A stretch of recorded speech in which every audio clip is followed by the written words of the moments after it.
कोलकाता में आज फाइल की लूट हुई। ऐसी लूट जो शायद ही इससे पहले की सियासत में कभी देखने को मिली हो। ईडी ने पॉलिटिकल कंसल्टेंट फर्म आईपैक पर छापेमारी की। छापेमारी कोयला घोटाले के सिलसिले में की गई, लेकिन छापेमारी के दौरान जब ईडी की टीम अंदर थी तब बंगाल की मुख्यमंत्री ममता बनर्जी वहां पहुंच गई। साथ में पुलिस कमिश्नर भी मौके पर पहुंच गए और फिर मौके पर जो हुआ वो आपके सामने। ईडी की छापेमारी से इसकी शुरुआत हुई, फिर शाम होते होते अलग अलग शहरों में टीएमसी नेता और कार्यकर्ताओं के विरोध करते नजर आ गए। दरअसल कोलकाता के सॉल्ट लेक सिटी में पॉलिटिकल कंसल्टेंट फर्म आईपैक के ऑफिस और उसके डायरेक्टर प्रतीक जैन के घर पर छापेमारी की गई। प्रतीक जैन ममता बनर्जी की पार्टी टीएमसी के आईटी सेल के हेड भी हैं। लेकिन जैसे ही ममता बनर्जी को छापेमारी की खबर लगी, पहले वो प्रतीक जैन के घर पर पहुंची और फिर आईपैक के दफ्तर पहुंच गई, जहां गजब का हंगामा देखने को मिला। फाइलें लेकर भागते अफसरों की ये तस्वीरें कोलकाता में तृणमूल कांग्रेस के आईटी सेल के दफ्तर की हैं। ममता बनर्जी की सुरक्षा में तैनात अफसर फाइलें उठाकर भागते नजर आए। खुद ममता बनर्जी हरे रंग की फाइल और हार्ड डिस्क लेकर बाहर निकल गई। अब सवाल है कि आखिर इसमें ऐसा क्या सच छुपा है जिसे दुनिया के सामने नहीं आने दिया जा रहा, वो भी तब जब ईडी की टीम कोयला चोरी घोटाले से जुड़ी मनी लॉन्ड्रिंग मामले की पड़ताल कर रही है। कोल माइनिंग स्कैम में हवाला के जरिए पैसे किस किस को पहुंचे, इसकी जांच की जा रही है। लेकिन ममता बनर्जी ने ईडी पर तृणमूल कांग्रेस के गोपनीय फाइल्स और डेटा जब्त करने का आरोप लगाया। ममता बनर्जी ने बीजेपी और गृह मंत्री अमित शाह पर निशाना साधा और कहा कि ईडी की छापेमारी राजनीतिक साजिश है। ममता के आरोपों पर ईडी ने बयान जारी कर साफ कहा कि कोयला घोटाले में सबूतों के आधार पर छापेमारी की गई। तृणमूल कांग्रेस के पार्टी कार्यालय की तलाशी नहीं ली गई है। ये कार्रवाई किसी चुनाव से संबंधित नहीं है। ईडी ने ममता और उनकी पुलिस पर सबूत मिटाने का बड़ा आरोप लगाया। ममता सरकार के खिलाफ ईडी ने हाईकोर्ट का दरवाजा भी खटखटाया है। बीजेपी ने ईडी की कार्रवाई में बाधा डालने पर ममता बनर्जी की गिरफ्तारी की मांग की है। ऐसे में पब्लिक पूछ रही है सवाल, कोयला घोटाले में ईडी का एक्शन, ममता दीदी को मोदी शाह से क्यों है इतनी टेंशन? ये सवाल आज पब्लिक का है।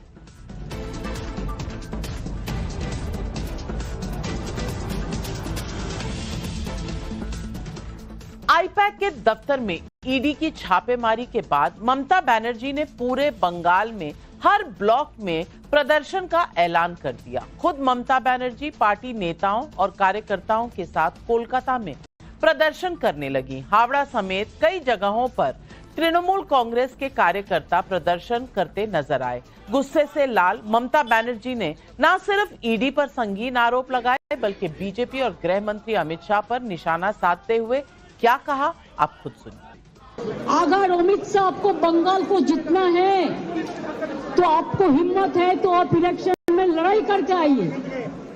आप क्यों हमारा पार्टी आईटी सेक्टर को रेड करके पूरा पेपर ले लिया? हमारा एसआईआर का डेटा, हमारा पार्टी का पॉलिसी का डेटा, हमारा कैंडिडेट का लिस्ट, हमारा बूथ प्रेसिडेंट का लिस्ट, हमारा आने वाला strategy. BJP is a killers party. They are the great killer of democracy. क्या है आप लोगों को लिए भविष्य? इससे और भी खराब होगा। जितना भी सीट आपको मिलना चाहिए था, इससे तो अब जीरो में आ जाएगा। I am sorry mister Amit Shah and mister prime minister, please control your home minister. Mamata Banerjee ED की कार्रवाई को राजनीतिक प्रतिशोध बता रही हैं, जबकि ईडी ने साफ कर दिया कि उसके एक्शन का राजनीति से कोई लेना देना नहीं। ममता सरकार के खिलाफ ईडी ने कोलकाता हाईकोर्ट का रुख किया। कल इस मामले पर कोर्ट में सुनवाई भी कर सकता है। तो फिर ममता बनर्जी क्यों इसे राजनीतिक रंग दे रही हैं? हालांकि ये कोई पहला मौका नहीं है जब ममता बनर्जी और टीएमसी ने ईडी की कार्रवाई का विरोध किया हो। जनवरी 2024 में संदेश खाली की वो तस्वीरें आपको याद होंगी जब महिलाओं के शोषण और जमीन हड़पने के आरोपी शाहजहां शेख के खिलाफ राशन घोटाले में ईडी की टीम छापेमारी करने गई थी तो तृणमूल कांग्रेस के लोगों ने ईडी टीम पर हमला तक कर दिया था। अभी हाल ही में चुनाव आयोग की टीम जब एसआईआर करने पश्चिम बंगाल पहुंची तो टीएमसी ने विरोध किया। इससे पहले कई बार ममता बनर्जी और उनकी पार्टी सुरक्षा में तैनात बीएसएफ या सेंट्रल फोर्सेस पर भी सवाल उठाती रही हैं। 2019 में चिटफंड घोटाले में सीबीआई ने पुलिस कमिश्नर से पूछताछ करने की कोशिश की तो विरोध में ममता बनर्जी धरने पर बैठ गई। आज जब कोयला घोटाले में मनी लॉन्ड्रिंग पर एक्शन हुआ तो ममता बनर्जी ने इसे राजनीति से प्रेरित बताया। दूसरी तरफ बीजेपी और कांग्रेस दोनों ने ममता के आज के रिएक्शन पर सवाल उठाया है। क्या कहा, सुनिए। जनता के मन में, जनता के मानस पटल पर भ्रष्टाचार के लिए कोई भी ममत्व नहीं है। बंगाल की जनता ममता बनर्जी का ये जो अराजक तरीका है राज करने का, उसके खिलाफ उठकर खड़ी होगी और ममता जी के खिलाफ जवाब भी। हम मांग कर रहे हैं ममता बनर्जी को तुरंत गिरफ्तार करके हिरासत में लेना चाहिए और उस फाइल को उद्धार करना चाहिए। आमी मुख्यमंत्री जावा सीपी जावाटाके मने करी अनैतिक असांविधानिक केंद्रीय संस्थार तदंते सरासरि बाधा दान। आईपैक की पार्टी ऑफिस नहीं, वोटर लिस्ट आईपैक के थाकबे केन? जब कांग्रेस पार्टी के खिलाफ और दूसरी जगह जब ईडी सीबीआई की बेजा इस्तेमाल हो रही है तो ममता बनर्जी चुप्पी साधी रहे थे। अब ध्यान से जरा देख लो, चुप्पी साधी रहे थे। जब उनकी घर में एक उनकी लगे कि इसके ऊपर हमला होते हुए मुझे कोई हानि पहुंचाएगी तब वो दौड़ के निकाले आए। एक मुख्यमंत्री को ये शोभा नहीं देते, चाहे किसी के उनके जितने करीबी हो।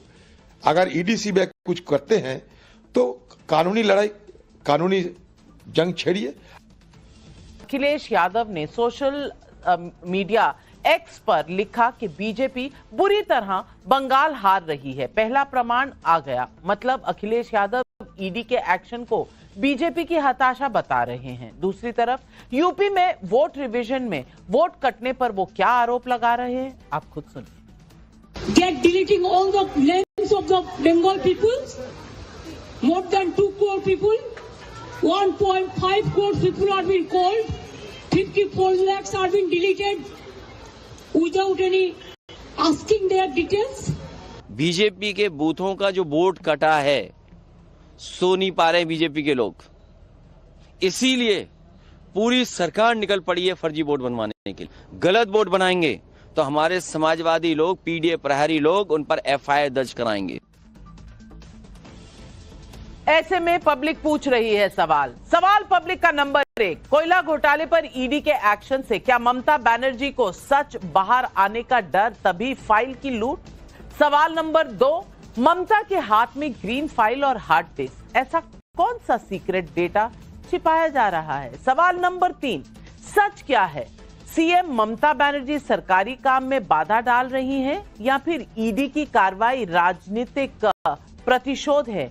ये आज सवाल है पब्लिक के। जवाब देने के लिए आज हमारे साथ जुड़ रहे हैं बीजेपी के राष्ट्रीय प्रवक्ता Gaurav Bhatia ji, Eshwaran Bhandari advocate supreme court में हैं, फराज किदवाई राष्ट्रीय प्रवक्ता समाजवादी पार्टी के, जगदीश शर्मा जी नेशनल प्रेसिडेंट राहुल प्रियंका गांधी सेना के हैं, संजीव झा एमएलए और राष्ट्रीय प्रवक्ता आम आदमी पार्टी के हैं। लेकिन मेरा पहला सवाल जाता है स्वयं प्रकाश पुरोहित जी, राष्ट्रीय प्रवक्ता तृणमूल कांग्रेस के। और स्वयं प्रकाश पुरोहित जी, मैं सवाल आपसे पूछना चाहती हूं कि चलिए ईडी राजनीतिक प्रतिशोध पर उतर आई है तो फिर कोर्ट जाना पड़ेगा। ये क्या तरीका है कि एक राज्य की मुख्यमंत्री, पार्टी के दफ्तर में रेड नहीं हुई है, किसी एजेंसी, प्राइवेट एजेंसी पर रेड हुई है, वहां पहुंचकर फाइलें उठवा लें, हार्ड डिस्क ले लें, ये अराजकता है या संवैधानिक कदम है? अगर आपको गलत भी लगता है तो क्या कानूनी कार्रवाई में आपका विश्वास नहीं है, कोर्ट्स में विश्वास नहीं है, देश के संविधान पे विश्वास नहीं है? नहीं, देखिए, पीएमएलए जो ये विषय है, आज आईपैक के दफ्तर में जब ये रेड हुई तो उस समय में सुबह 6 बजे से रेड चल रही थी। रेड तो दोपहर में नहीं हुई। दीदी जब गई, जब हमारे पार्टी के कुछ कागजात वहां पड़े हैं, वहां कुछ, अगर अभी सामने चुनाव है, तैयारियां चल रही है, स्ट्रेटेजी बनती है। भारतीय जनता पार्टी के पास धरातल में स्थिति यहाँ पे बंगाल में बहुत अच्छी नहीं है। अमित शाह जी आकर के गए और अपने नेताओं के साथ मीटिंग करके गए, दिलीप घोष और शुभेंदु अधिकारी वगैरह जिनका भी झगड़ा है आपस में, वो ठीक करके गए। अब उनके पास में हथियार क्या बचे? एक तरफ ज्ञानेश कुमार जी इलेक्शन कमिश्नर को चला रहे हैं, उसमें लोगों को फंसा दिया है। दूसरी तरफ आप तोता जो है ना, तोता सीबीआई ईडी, मैं नहीं कह रहा हूं, ये सुप्रीम कोर्ट ने कहा हुआ है कि ये जो इन्फोर्समेंट डायरेक्टरेट को, ये जो अनकॉन्स्टिट्यूशनल अथॉरिटी के हिसाब से ये लोग चलते हैं, ये जिस तरह से, आप मुझे बताइए, आज तक इन्फोर्समेंट डायरेक्टरेट ने 1000 केस फाइल किए होंगे, उसमें से कन्विक्टेड रेट 7 है। 1000 लोगों पर अगर इन्होंने जांच की है तो 7 लोगों पर इन्होंने कोर्ट में ले जाके खड़ा किया है। और जो व्यक्ति अगर भारतीय जनता पार्टी में चला जाता है, 2024 के लोकसभा चुनाव के पहले हमारे एक नेता तापस राय, उनके यहां सीबीआईडी की रेड होती है और 15 दिन बाद लोकसभा चुनाव के पहले वो व्यक्ति लोकसभा का उम्मीदवार बन जाता है और आज भारतीय जनता पार्टी का प्रदेश उपाध्यक्ष पोस्ट उसे दे दी जाती है। तो यह है इनका काला चेहरा कि देश को किस तरह से इंस्टीट्यूशंस को कमजोर कर दिया गया है, तोड़ मरोड़ दिया गया है। अगर बंगाल की श्रेणी, अगर नो आईडी नो वोट, पुरोहित जी, आपकी हर बात से अगर मैं सहमत भी हो जाऊं, मुझे ये बता दीजिए, ये किस कानून में लिखा है कि अगर एक रेड जारी है तो एक मुख्यमंत्री जाकर फाइलें उठाकर चली जाए? मैं पूछना चाहती हूं, आप कोर्ट जा सकते हैं, आप इस पूरे मामले को सुप्रीम कोर्ट ले जा सकते हैं, इमरजेंसी हियरिंग डिमांड कर सकते हैं, लेकिन एक मुख्यमंत्री का जाना, फाइलें उठाना, आपको ये गलत नहीं लगता? ये अराजकता नहीं लगती? मैं सिर्फ ये सवाल जानना चाहती हूं।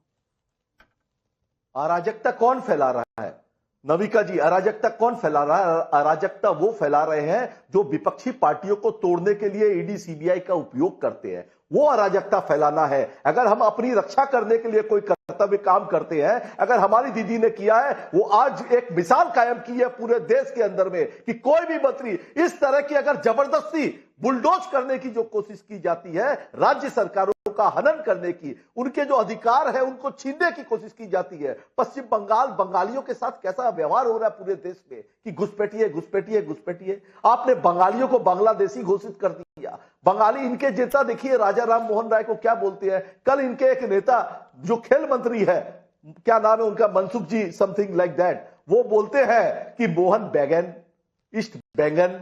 अरे भाई, मोहन बगान क्लब और ईस्ट बंगाल क्लब जिनका इतिहास में योगदान रहा है देश की आजादी में भी, बंगाल के लोग फुटबॉल प्रेमी हैं, उनकी बात करते हैं। मगर आज ये जिस तरह से पुरोहित जी,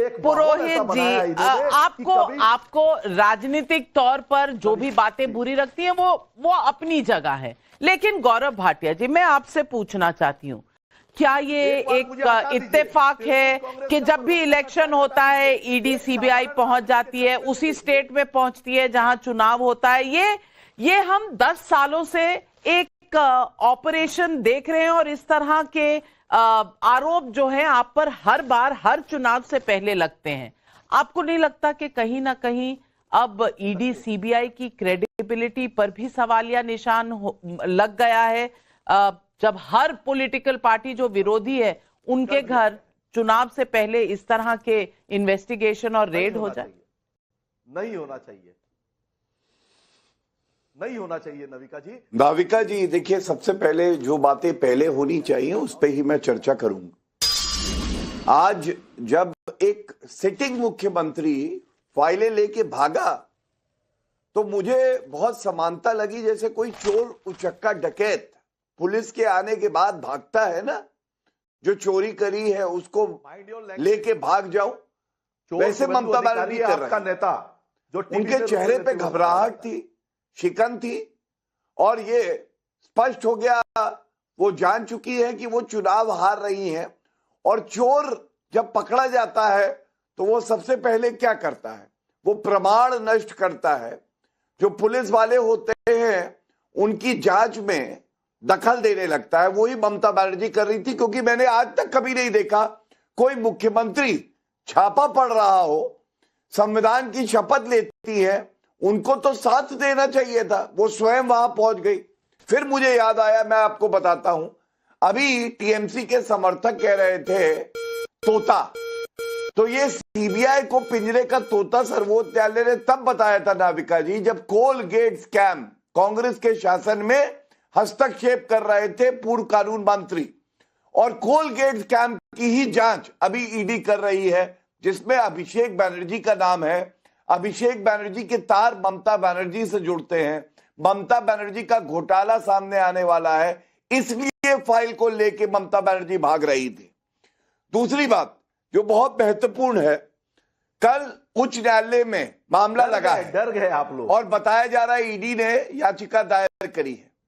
अब कलकत्ता हाईकोर्ट दूध का दूध और पानी का पानी कर देगा, और मुझे जितना एक्सपीरियंस है मैं ये बता सकता हूं, 2 ऑफेंस करे हैं ममता बनर्जी ने, एक साक्ष्य को नष्ट करने का, दूसरा एक जांच अधिकारी को बीच में रोकने का, जो बीएनएस में अपराध है। और इस श्रेणी में ममता बनर्जी आज पहुंच गई हैं, और अराजक ममता कहा जाए तो गलत नहीं होगा। मैं सवाल पूछना चाहती हूं फराज किदवाई और गौरव भाटिया जी, मैं इतना कहूंगी कि किसी मुख्यमंत्री और संवैधानिक पोस्ट पर बैठी मुख्यमंत्री को चोर उचक्का कहना, मुझे लगता है ये सही बात नहीं है, हमें नहीं कहना चाहिए, परहेज करना चाहिए। कहा, लेकिन चोर, सुनिए, ये मुख्यमंत्री को शोभा देता है फाइल उठा के भागना? नहीं देता, नहीं, बिल्कुल शोभा नहीं देता। और यही सवाल मैंने तृणमूल कांग्रेस के प्रवक्ता से भी पूछा था, बिल्कुल शोभा नहीं देता। लेकिन और गृह मंत्री जी के लिए नास्ती कहना ठीक है, प्रधानमंत्री जी नहीं, वो भी ठीक नहीं है, वो भी ठीक नहीं है, तब भी भाषा, वो भी ठीक नहीं है। रख के कहा ऐसे चोर उचक्के करते हैं, ये नहीं कहा कि ममता बनर्जी है। चलिए ठीक है, मैं आपकी बात मान लेती हूं, लेकिन फराज किदवाई, आज मैं पूछना चाहती हूं कि जो राजनीतिक दल होते हैं, जो राजनीति में होते हैं, वो सत्ता के लिए पाने के लिए हम सब के पब्लिक रिप्रेजेंटेटिव्स होते हैं। अगर पब्लिक रिप्रेजेंटेटिव्स और खास करके एक राज्य की मुख्यमंत्री इस तरह से कानून का उल्लंघन करे, तो आप देश की आम जनता के लिए क्या एग्जाम्पल सेट कर रहे हैं? आप चाहते हैं कि ये अराजकता कल को वो लोग करने लगे जो इस देश के नागरिक हैं? किसी के घर रेड हो तो हम भी चपेट लगाने लग जाएं कि भाई हम मानते नहीं तुम्हें, हटो यहां से, तुम्हारा एजेंडा है कोई मेरे खिलाफ। अगर नेता ये कर सकते हैं तो आम पब्लिक क्यों नहीं कर सकती? और अगर सब ऐसा करने लग जाएंगे तो ये देश कहां जाएगा? इस देश में ये जो संविधान बचाओ आंदोलन आप चला रहे हैं, इसका क्या होगा? मैं पूछना चाहती हूं आपसे बहुत संजीदा सवाल, और सवाल ये है कि आपको लगता है ईडी का जो भी एक्शन है वो गलत है, तो देश में कोर्ट है, कानून है, आप जाकर किसी भी अदालत का दरवाजा खटखटा सकते हैं। लेकिन इस तरह से एक कानूनी कार्रवाई के बीच में बाधा डालना क्या किसी मुख्यमंत्री को शोभा देता?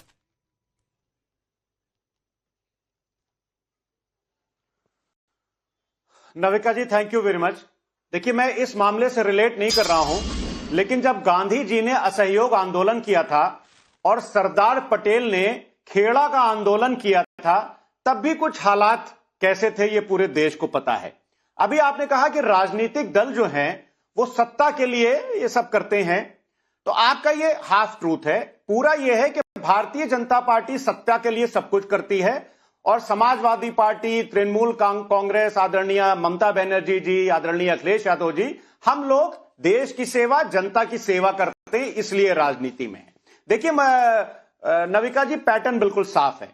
जहां इलेक्शंस होते हैं वहां घुसपैठिए आते हैं और ईडी भी आ जाती है। दिल्ली में इलेक्शन होता है तो अरविंद केजरीवाल जी का राजनीतिक अपहरण होता है और घुसपैठिए वहां चले जाते हैं।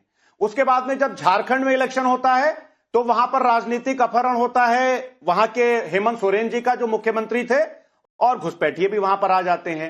बिहार में जब इलेक्शन होता है तो कुछ ऐसे ही देखने को मिलता है, और अब जब बंगाल में भारतीय जनता पार्टी को अपनी हार बिल्कुल क्लियर दिख रही है, तो भारतीय जनता पार्टी की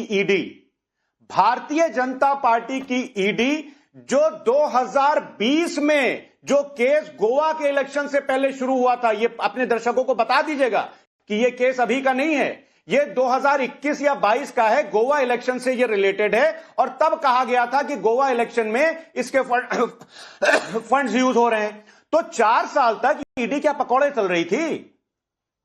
मतलब 4-5 साल तक ईडी बैठी हुई है। और जब बंगाल में इलेक्शन सर पर हैं, तो ममता बनर्जी जैसी लोकप्रिय नेत्री को, जो इस देश की one of the most popular leader हैं, जो महिला मुख्यमंत्री हैं, उनको साइकोलॉजिकली तोड़ा जा रहा है कि किसी न किसी तरह से आईपैक के दफ्तर में रेड हो रही है और ममता बनर्जी साइकोलॉजिकली टूट रही है। मुझे नहीं समझ आ रहा। स्ट्रेटेजिस्ट हो सकते हैं, कंसल्टेंट हो सकते हैं, लेकिन आप उनसे सवाल नहीं पूछ सकते। ये किसी राजनीतिक पार्टी के दफ्तर में रेड नहीं हुई। ईश्वरन भंडारी, आपको नहीं लगता कि इस बात का बतंगड़ इस तरह से बनाया जा रहा है जैसे कि आईपैक तृणमूल कांग्रेस का हेडक्वार्टर हो गया? आईपैक का दफ्तर या आईपैक के जो हेड है उनका घर तृणमूल कांग्रेस का दफ्तर तो नहीं है। सवाल यह है कि अगर कोई रॉन्ग डूइंग है तो एजेंसी पता करे या नहीं पता करे, ये एजेंसी तय करेगी। और अगर एजेंसी की बात आपको पसंद नहीं आ रही है तो आप कोर्ट जा सकते हैं। ये बीच में मुख्यमंत्री जाके हार्ड डिस्क उठा लें, जाकर फाइलें उठा लें, ये कभी देखा है आपने? और संदेश खाली में क्या हुआ था जब ईडी गई थी? पथराव हो गया था वहां पे ईडी अफसरों का। कभी पुलिस कमिश्नर से पूछा जाता है तो ममता बनर्जी धरने पे बैठ जाती है। ये मैं पूछना चाहती हूं, क्या संवैधानिक बिहेवियर है? नाविका जी, इसमें 2 पहलू हैं, एक लीगल, दूसरा पॉलिटिकल या रादर मोर सोशल। पहले लीगल बात कर लेते हैं। ये तो सबको ही पता है कि अगर किसी भी जांच एजेंसी की कोई रेड चल रही है तो उसके अंदर जाके आप एविडेंस उठा के वहां से नहीं जा सकते। पर सवाल इसमें ये हो कैसे गया? अगर कोई साधारण आदमी किसी जांच एजेंसी की रेड के अंदर ऐसे एविडेंस लेके बाहर जाए, वहीं पे अरेस्ट हो जाएगा, इमीडिएटली वहीं पे अरेस्ट कर दिया जाएगा। और अगर जांच एजेंसी की रेड गलत है तो आप उसको कोर्ट में चैलेंज कर सकते हैं। आपने जो समन्स है या जो भी कार्रवाई है वो क्वॉश करवा सकते हैं। तो बड़ा सवाल तो ये है कि फाइलें लेके ऐसे बाहर जाना पे जांच एजेंसी ने क्या एफआईआर दर्ज करी है, क्या अरेस्ट किया है, क्या आगे कार्रवाई कर रही है? क्योंकि लीगली किसी भी जांच के अंदर ऐसा बिहेवियर अलाउड नहीं है। ये तो पता ही है सबको। इसमें मतलब आपका हर ऑडियंस को पता है क्या हम डिस्कस कर रहे हैं। दूसरी बात है सोशल और पॉलिटिकल, क्योंकि बहुत देर से ये चली जा रहा है। ये पहली बारी नहीं है कि देश का जो कानून है, अगर कोई भी संस्था उसको काम कर रही है, आपको पसंद नहीं है, आप कोर्ट जाके ऑर्डर लेते हैं। ये आप वहां पे फिजिकली जाएं या ऐसा काम करें, वो मेरे अनुसार तो breakdown of law and order है, जिसके अंदर उचित कार्रवाई करी जानी चाहिए। और जब मुख्यमंत्री जैसे लेवल का व्यक्ति जा रहा है तो वो कितना विटनेसेस को इन्फ्लुएंस हो सकता है, किस तरह वहां पे जांच हो पाएगी, ये सारे कानून के सवाल खड़े हो जाते हैं। आखिरी सवाल ये है कि ये बात जो बार बार आती है, इसमें अब सोशल इंपैक्ट क्या होता है? क्योंकि अब चुनाव सामने है। कई बारी जैसे अरविंद केजरीवाल जब जेल गए थे, उन्होंने बहुत कोशिश करी कि उनको सिंपैथी मिल जाए और उन्होंने 24 के चुनाव में ये तक कहा कि अगर आप चाहते हैं कि मैं जेल में ना रहूं तो मुझे वोट कर दीजिए, तब भी वो हार गए। तो जनता को अब कोई सिंपैथी नहीं है। जनता को ये लगता है कि जो कानून है वो इंप्लीमेंट हो, कानून ढंग से आगे बढ़े। पर ये जो आज हुआ है बहुत दुर्भाग्यपूर्ण है, क्योंकि अगर सीएम कर सकता है तो कल को क्या कोई प्राइवेट सिटीजन भी ये कर सकता है कि जांच के अंदर डॉक्यूमेंट लेके बाहर चले जाए? ये सबके लिए सवाल है। बिल्कुल ये सवाल है। और संजीव झा, मैं आपसे पूछना चाहती हूं, मैं नहीं जानती चुनाव आएगा तो कौन जीतेगा कौन हारेगा। सब जानते हैं कि ममता बनर्जी बहुत ही पॉपुलर चीफ मिनिस्टर है, उन्हें हटाना आसान नहीं है किसी के लिए। पर चुनाव होता है, दोनों साइड को बराबर की अपॉर्चुनिटी होती है और कौन जीतेगा ये चुनाव में जनता तय करती है। लेकिन चुनाव का बहाना बनाकर एक एजेंसी के प्रेमाइसेस में जब रेड चल रही हो तो मुख्यमंत्री का वहां पहुंचना, मैं दोबारा पूछती हूं, आपको ईडी पर क्रेडिबिलिटी का सवाल है, सीबीआई पर है, आप कोर्ट जा सकते हैं। इस देश में आपने खुद एक अलायंस बनाई है जहां संविधान बचाओ आंदोलन चलाया गया। ये संविधान बचाओ आंदोलन का आज नमूना दिखाया है देश को, जब एक मुख्यमंत्री इस तरह से कर रही है। मैं पूछना चाहती हूं कि पब्लिक फिर क्यों माने लॉ एंड ऑर्डर? सभी लोग सड़कों पे आ जाएंगे, एक दूसरे के कॉलर पकड़ेंगे और कानून गया पता नहीं कहां। ये इस तरह से देश चलेगा क्या? नाविका जी, पहला सवाल ये है कि क्या ईडी एक इंडिपेंडेंट जांच एजेंसी है? क्वेश्चन आएगा नहीं। ये ईडी भाजपा की इलेक्शन मैनेजमेंट डिपार्टमेंट है। क्योंकि जब महाराष्ट्र में पवार साहब का पार्टी तोड़ना हो तो ईडी जाएगा, ठाकरे साहब का पार्टी तोड़ना हो ईडी जाएगा, जहां जहां अपोजिशन मजबूत हो वहां पहले ईडी जाएगा। तो ईडी भारतीय जनता पार्टी की विंग बन के काम कर रही है। अब दूसरा सवाल है कि क्या इससे लॉ एंड ऑर्डर खराब नहीं हो जाएगा? तो फेडरल स्ट्रक्चर को कमजोर करने की जिम्मेदारी फिर ये भारतीय जनता पार्टी की जाती है। वो इसलिए कि जहां जहां चुनाव हो वहां पे ईडी सीबीआई भेजेगी। चाहे बताइए, ये 4 साल पुराना केस है। ये चुनाव के समय में ही जो टीएमसी की इलेक्शन स्ट्रेटजी बना रहा है उसके ऑफिस में तुम जाके रेड कर रहे हो। तो ये साबित कर रहा है कि आप रेड नहीं कर रहे, जाके वहां डेटा उठा रहे हो, क्योंकि आप बुरी तरह हार रहे हैं। जिस तरह के शब्द गौरव भाटिया ममता दीदी के लिए उपयोग कर रहे हैं, एक महिला के लिए अक्षम है, नहीं उपयोग होना चाहिए। लेकिन ये मानसिकता इन सब की दर्शाती है। एक बात समझिए आप कि आज पूरे देश में सारे ऑपोजिशन 25 ऐसे ऑपोजिशन के लीडर जो भारतीय जनता पार्टी में शामिल हुआ, ईडी का केस ड्रॉप हो गया, सीबीआई का केस ड्रॉप हो गया। तो क्यों ना मानूं कि ये केवल सीबीआई ईडी का उपयोग करते हैं अपोजिशन को तोड़ने के लिए, कमजोर करने के लिए। आप कहते हैं इक्वल अपॉर्चुनिटी चुनाव में दोनों का, नहीं equal opportunity. Bharatiya Janata party के साथ ईडी है, सीबीआई है, इलेक्शन कमीशन है, सारी एजेंसी पहले उपयोग करते हैं फिर जाते हैं चुनाव लड़ने के लिए। अपोजिशन के पास कुछ नहीं। तो जनता सिखा देगी चुनाव लड़ने के। अरे भाई, जनता सिखा देगी या फिर कोर्ट चले जाइए। ये अपने हाथ में कानून लेने का राइट आपको कौन देता है? गौरव भाटिया, मेरा सवाल इतना है, मेरा सवाल आपसे गौरव भाटिया ये भी है कि क्या ईडी और सीबीआई का दुरुपयोग हो रहा है? इस पर बीजेपी को जरूर जवाब देना चाहिए, लेकिन क्या इसका एकमात्र रास्ता यही है कि सब लोग अपने हाथ में ले लें कानून और फिर ये तो फिर देश के नागरिकों को भी अलाउड होना चाहिए?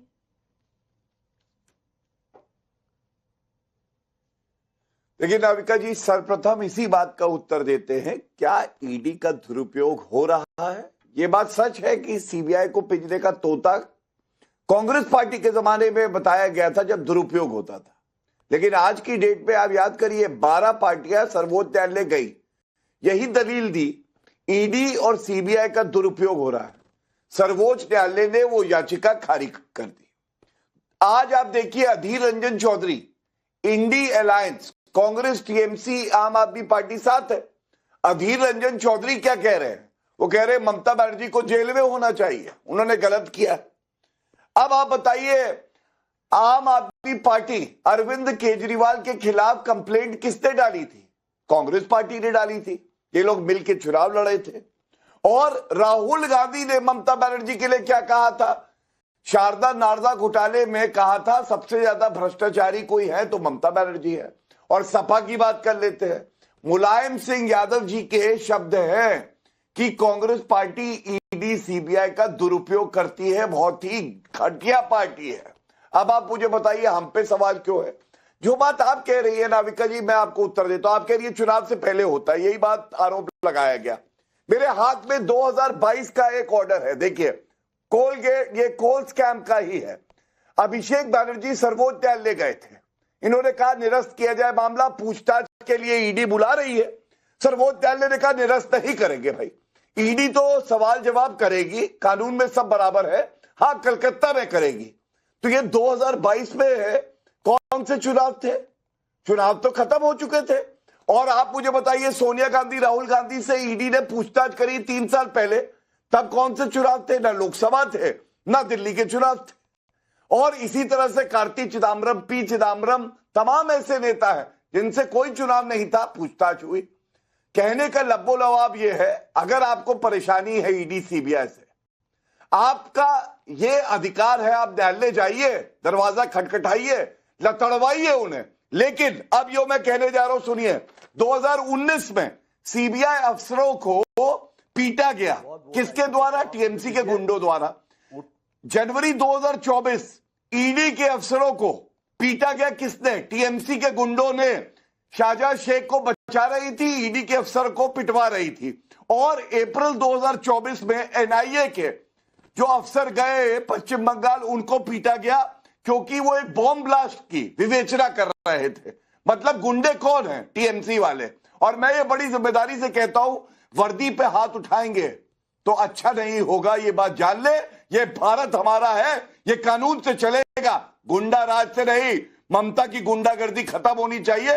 पश्चिम बंगाल पुरोहित जी जवाब दीजिए, बार बार ऐसा क्यों होता है? और पब्लिक भी सवाल पूछ रही है। रोहित कुमार रांची झारखंड से पूछ रहे हैं, एक सीएम होते हुए जिस तरह से ममता बनर्जी फाइल लेकर गई, क्या इससे साफ जाहिर नहीं होता कि दाल में तो कुछ काला है? प्रोदीप्तो सरकार का कोलकाता से सवाल है, अगर आईपैक कोयला घोटाले में शामिल नहीं है तो फिर ममता बनर्जी को जांच से किस बात का डर? राहुल सिंह गोंडा यूपी से पूछ रहे हैं, जिस तरह से ममता बनर्जी ने सरकारी काम में बाधा पहुंचाई, क्या अखिलेश यादव की पार्टी उसे जायज मानती है? ये सवाल पब्लिक पूछ रही है। पुरोहित जी जवाब दीजिए। नविका जी देखिए, सर्वप्रथम मैं गौरव भाटिया जी की एक बात का जवाब देना चाहता हूं। इनको चोर शब्द से बहुत प्रेम है, चोर शब्द। 2014 में एक ऐसी सरकार आती है देश में, नरेंद्र मोदी की सरकार, अब की बार मोदी सरकार। वो सरकार आने के बाद 2016 के विधानसभा चुनाव के पहले इनके नेता धर्मतल्ला में एक मीटिंग करते हैं और नारा लगाते हैं, भाग मुकुल भाग, भाग मुकुल भाग। और मुकुल रॉय भाग करके जो टीएमसी में थे वो भाजपा में चले जाते हैं। उसके बाद आ जाइए 2016 से 2021 के चुनाव में, 21 के विधानसभा अभी कहां है? एक मिनट बताइए जरा, झूठ मत बोलिए। अभी कहां है मुकुल रॉय? में टीवी में रुपया लेते हो। मुकुल रॉय किस पार्टी में है? अभी बताइए जरा। भाग मुकुल भाग। चोर तुम लोग हो। नहीं, आपसे सवाल पूछूंगा, पूछूंगा भाई, गुंडागर्दी है। सुनिए सरकार जुदा कर दोगे। नोटबंदी के बाद गुंडागर्दी है। मुकुल रॉय किस पार्टी में है? जरा बताओ। भाग मुकुल भाग। कितने रुपए बदली हुए उसकी किस पार्टी में है पूछा? सीबीआई ने जांच की। हवा निकल गई। आपने उन्हें बोलने दे रही है। आप अगर हवा निकल गई मुकुल रॉय पे देगी, आप उन्हें चुप करिए। अरे सेल्फ गोल एक एक करके गौरव भाटिया जी एक एक करके मैं आपको काउंटर का समय दूंगी। पहले पुरोहित जी बोल ले, फिर आप काउंटर करिएगा। जी पुरोहित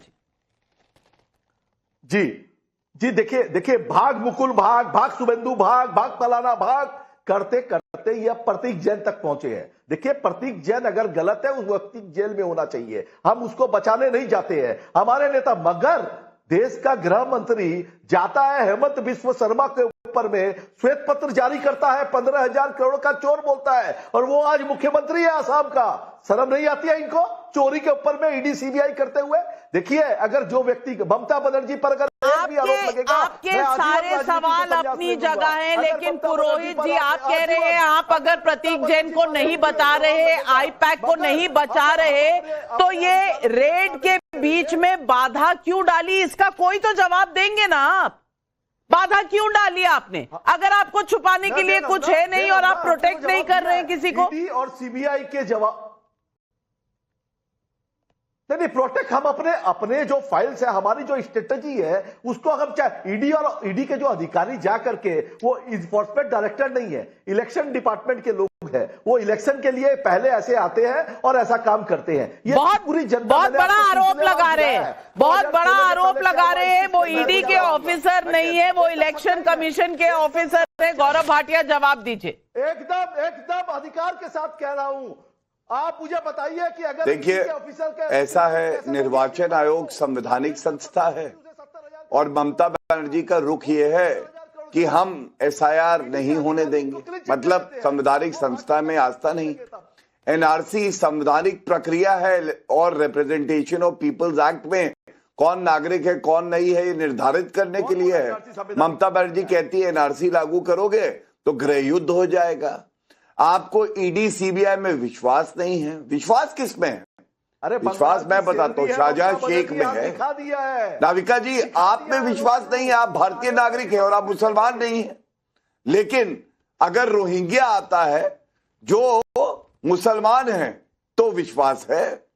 दूध देने वाली गाय बनना पड़ता है दुलत्ती खाने के लिए, और ममता बनर्जी कहती है कि दूध देने वाली गाय तो मुसलमान है, हिंदू तो जय श्री राम बोलेगा तो चमड़ी उधेड़ दूंगी। आज अराजकता की मूर्ति, आपने न्याय की मूर्ति सुना होगा, अराजकता की कोई मूर्ति है जिसके एक हाथ में पत्थर है और एक में तलवार है, और कर क्या रही है, वो अपने ही नागरिकों का वध करने में लगी हैं। वो है ममता बनर्जी। और मैं बताना चाहता हूं, अभी टीएमसी के समर्थक कह रहे थे नाविका जी कि हम तो बचा नहीं रहे प्रतीक जैन को। मुख्यमंत्री दौड़े दौड़े घर चली जाती हैं, एक हरी फाइल, पता नहीं उसमें क्या राज छुपे हैं, उसको लेके भागती है। तो इससे ज्यादा क्या बचाओगे अपने आप को और एक आरोपी को? अब और ये हरी फाइल में पूरे देश का इंटरेस्ट हो गया है, पूरा देश जानना चाहता है इस हरी फाइल में क्या है। भाई जो चीज आप छुपाओगे बचाओगे तो जनता तो सस्पेंस के पीछे जाना चाहेगी। मेरे जैसे पत्रकार भी जानना चाहेंगे कि हरी फाइल में है क्या। जगदीश शर्मा जी, आप भी जानना चाहेंगे उस हरी फाइल में है क्या कि मुख्यमंत्री भागी दौड़ी चली गई और एक प्राइवेट एजेंसी और उनके ओनर के घर पर चली गई। मैं पूछना चाहती हूं कि संविधान बचाने वाले अगर संविधान तोड़ेंगे तो देश कहां जाएगा? देखिए नाविका जी, अभी आपने स्टार्टिंग जो करी थी कि फाइल की लूट मच रही है बंगाल में। सही मायने फाइल की लूट नहीं, वोटों की लूट का मामला है ये। और वोटों की लूट में आज के टाइम में इनके पास जो सीबीआई है, ईडी है, चुनाव आयुक्त है, ईवीएम है, काफी एजेंसियां मिलकर काम कर रही हैं। इनका मकसद सिर्फ चुनाव लूटना है। हमारे अभी सिटिंग मुख्यमंत्री की बात करें तो सिटिंग प्रधानमंत्री चुनाव के वक्त में 10-10 हजार रुपए महिला को दे देते हैं। क्या इस पर चुनाव को नहीं बोलना चाहिए? पर मैं समझता हूं भारतीय जनता पार्टी या देश के प्रधानमंत्री अपना विश्वास भारत में खो चुके हैं। हर आदमी को पता है कि वोटों की चोरी हो रही है, लूट हो रही है, हर आदमी समझ भी रहा है। चुनाव कराने का मतलब नहीं, अभी आपने कहा कि मुझे नहीं पता ममता जी जीतेंगे हारेंगे, लेकिन मुझे पता है वाला विश्वास जीत चुका है। कोलंबिया, थाईलैंड में मसाज की वोट थे, ये तय है। ये लड़ाई इसी चीज की हो रही है। पहले केजरीवाल को निपटाया, मायावती को निपटाया और अखिलेश को निपटाने की कोशिश की। अगर नीतीश साथ में होते तो उनको भी निपटा देते। अब बंगाल की बारी है। ये तय है कि ममता जी को भारतीय जनता पार्टी ने वोट चोरी से। लेकिन जगदीश शर्मा जी, मुझे घोर ऑब्जेक्शन है आपके स्टेटमेंट से। निपटाया का क्या मतलब है? यानी कि आप कह रहे हैं कि जनता बेवकूफ है जो वोट देती है? क्या आपको कर्नाटक में जिताती है, हिमाचल में जिताती है, तेलंगाना में जिताती है, तमिलनाडु में दूसरी पार्टी को जिताती है, बंगाल में ममता बनर्जी को जिताती है? आप पब्लिक को कुछ मानते ही नहीं है। आप मानते हैं कि हर काम सिर्फ ऐसे ही हो जाता है। मैं इसे जनता का अपमान मानती हूं। और जनता पूछ रही है, सत्यम कुमार थाने से पूछ रहे हैं, केंद्रीय एजेंसियों से उलझना क्या ममता बनर्जी की रणनीति का हिस्सा है? क्या इससे बंगाल का नुकसान नहीं हो रहा? प्रभु नारायण पांडे का सोनभद्र से सवाल है, जो लोग संविधान को खतरे में बताते हैं, बतौर सीएम ममता बनर्जी ने जो किया उस पर उनकी क्या राय है? अंजनी शर्मा इंदौर एमपी से पूछ रही हैं, तृणमूल कांग्रेस प्रवक्ता से सवाल है, कोलकाता के अस्पताल में महिला डॉक्टर से रेप होता है, उस समय ममता बनर्जी ने इतनी तत्परता क्यों नहीं दिखाई थी? सवाल का जवाब दीजिए पुरोहित जी। जी देखिए आज कलकत्ता में रेप हुआ तो हमारी मुख्यमंत्री उस समय भी सड़कों पर उतरी और उन्होंने अपराजिता बिल कानून बनाने के लिए गवर्नर तक भेजा, जिसे गवर्नर ने खारिज कर दिया कि आप फास्ट ट्रैक ट्रायल कोर्ट में रेप के केसेस को लेकर के आइए। चाहे भ्रष्टाचार हो, चाहे बलात्कार हो, चाहे कोई भी तरह की अप्रिय घटना हो, दुर्भाग्यजनक है, उसके साथ हम नहीं खड़े हैं। आप मुझे बताइए ना कि भारतीय जनता पार्टी वाले जो बड़े बड़े अकाउंटेबिलिटी की बात करते हैं, दूसरों से सवाल करते हैं, जब देश के अंदर में कोई आपदा आती है उस समय इनके जो नेता है वो क्या करते हैं? क्या रेल मंत्री ने इतनी मौतें हुई, कभी रेल मंत्रालय से कोई अपना नैतिक आधार पर इस्तीफा वगैरह कुछ पेशकश भी किया? नहीं किया। खेल मंत्री ने किया? नहीं किया। इंडिगो के साथ अभी क्या हुआ था कुछ दिनों पहले? गौरव भाटिया जवाब दे। मच गई थी। गौरव भाटिया, समय कम है, 30 सेकंड। उसके खिलाफ कुछ किया? उड़िया अकाउंट पुरोहित जी 30 सेकंड में आपका सवाल सुन लिया, अब जवाब सुने। स्वयं जी गजनी हो गए, इनकी याददाश्त को तरोताजा कर देता हूं। आरजी कर मेडिकल में पीड़िता को राय दे रही थी मुख्यमंत्री, कह रही थी रात में लड़कियों को नहीं निकलना चाहिए, घर से बाहर क्या कर रहे हैं इनके नेता कह रहे थे। और संदेश खाली में जिन महिलाओं का उत्पीड़न हुआ नाविका जी, उनकी एफआईआर नहीं लिखी गई, कलकत्ता हाईकोर्ट ने हस्तक्षेप किया। जब फटकार लगाई ममता बनर्जी को, उसके बाद जो है FIR लिखी गई, तो इनकी गजनी वाली याददाश्त को डाबर का च्यवनप्राश खिला के मैं तरोताजा करता हूं। अरे सुनिए ना, आज हमने एक सर्वे भी किया, हमने सर्वे में जनता से पूछा कोयला घोटाले में ईडी की कार्रवाई पर ममता बनर्जी के आरोपों को आप कैसे देखते हैं। सैंपल साइज 18,000 लोग, सच उजागर होने से बौखलाहट। 81% लोग यही मानते हैं कि ये ममता बनर्जी बौखला गई हैं। राजनीति से प्रेरित एक्शन 15% लोग कह नहीं सकते, 4%। 81% लोग मानते हैं कि ममता बनर्जी बौखला गई हैं। सवाल यह है कि इस देश में संवैधानिक पदों पे बैठे लोग अगर कानून को अपने हाथ में लेंगे तो इस देश का क्या होगा। For more of such videos, do like, share and subscribe to ET Now Swadesh.